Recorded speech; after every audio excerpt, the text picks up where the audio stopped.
we have called this press conference today to reassure our public that we, as a department, we as a city government agency, we are trying to make sure that everyone realizes that we are committed to do our due diligence in arresting individuals that are responsible for committing these auto burglaries across our city. These crimes are not just being committed by juveniles, but by adults as well. Just this morning, our Tiger unit made a significant arrest while investigating an auto burglary that resulted in the arrest of 4 adults and 13 guns that were seized during this investigation. Our district officers continue to make arrests week after week as they are investigating auto burglaries. However, many of these perpetrators we have arrested on numerous times, over and over again. Some we have arrested numerous times that resulted in 50 or more charges, and you will get that information later through our press release. Some of these individuals we know are just the same repeat offenders that we know have been responsible for some of these crimes that we are talking about right now. But I'm confident the deployment that our captains have put in place, and let me be specific when I say that, there is no centralized plan of action for us as the New Orleans Police Department to address this issue. Every district commanding officer has taken upon themselves and developed a plan for their various districts, because their various districts, each district have their own need. And as we can see with the numerous arrests that we have been making, that their plans are working. And I'm confident they will continue to work. So we're committed to working with our criminal justice partners, the judges, the DAs, the elected officials, our community, our criminal justice commissioner's office, to find sustainable, effective, and efficient solutions to this problem. And I'd like to thank our great mayor for investing in us the resources that we need to make sure that we are bringing these individuals, holding these individuals accountable as we proceed forward every day to make sure that this city is safe. And we thank our community, because every time we have asked to see, if you see something, say something, and they've done just that. But I'd like to take this opportunity to also inform them or remind them, if you see something, say something, but do not ever approach or engage in a suspicious person. Call 911, and we will work this together to resolve this matter. So at this time, we'll take any questions that anyone may have. Let's start on the far left or on the far right. Chief, what can you tell us about this arrest? Where were these individuals captured, and where did you find all this stuff? So it was on the street. I will give you the street name, and I won't give a specific location, but Cloyd Street in the 5th District.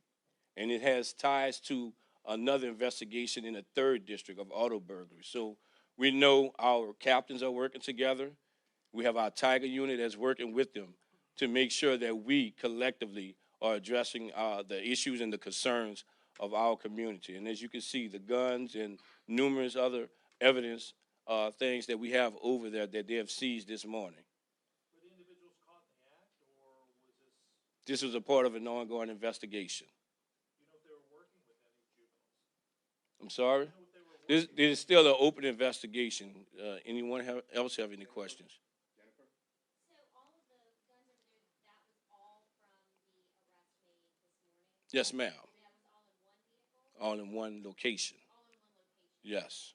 Can you talk about, if somebody has been arrested 50 times before, what needs to happen so that they're not back out on the street committing these crimes again? And if you can also address the crimes at churches and occasions being done to provide more coverage during service times. The mayor had mentioned that earlier. Yeah, so one, we are encouraging out, but we are noticing through our investigations in that where you have a location that have multiple vehicles that are being parked, be it a church or the fairgrounds or any location, shopping area, they have multiple vehicles.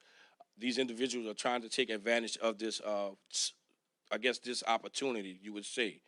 So we have reached out to our community and asked them to be more vigilant in what they're doing and what it is that they're seeing, so they can call us and let us work this with them. We do not want them to take actions into their own hand, but we've encouraged the churches to, in fact, identify someone who can watch the parking lots and things of that nature.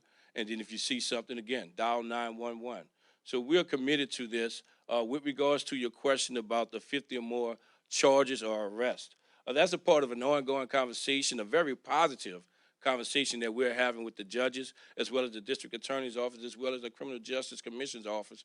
We'll go with some possible pre-adjudication solutions that we can move forward with this. We can't do it alone, and neither can they.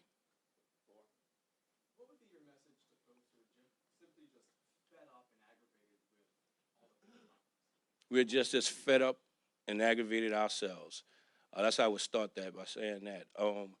But just know, again, the purpose of this press conference is to let them know that we are out there doing our due diligence, and we are working with our criminal justice partners to bring these or hold these individuals accountable. Chief, all these weapons were stolen from somebody in a car burglary?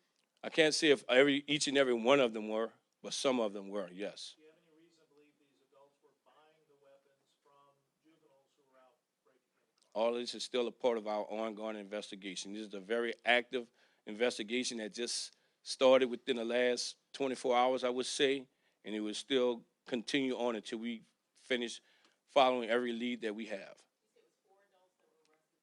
Four adults that was arrested this morning. Yeah, we will get you that information. Yes, ma'am. Have you noticed anything that people are doing on an individual level that's helped, having a car alarm with motion, some motion on their lights at their house, or anything that you've identified people have had more success in not being repeat victims? I mean, the biggest thing is parking in vehicles in well-lit areas, not leaving the property, leaving any property in the vehicle that is in plain view from the exterior of that vehicle. Just as in Lakeview, they called us when they saw a suspicious person, and we responded. And that is what we're asking more of. Be more vigilant, be more attentive to what it is to your surroundings, so that we can partner with you to make sure that our city is safer. And you said it a couple times not to engage these people, not to go up to these people. How dangerous are the people that you are arresting? So I mean, it varies. I would not put them, lump them into one bunch, but we have had cases where we've seen through some of our video footage that we've seized during our investigation that some individuals are armed, and that brings me back to last year, Ms. Townsend on Cleveland Street, and we continue to ask our citizens to be vigilant but be smart. Call us.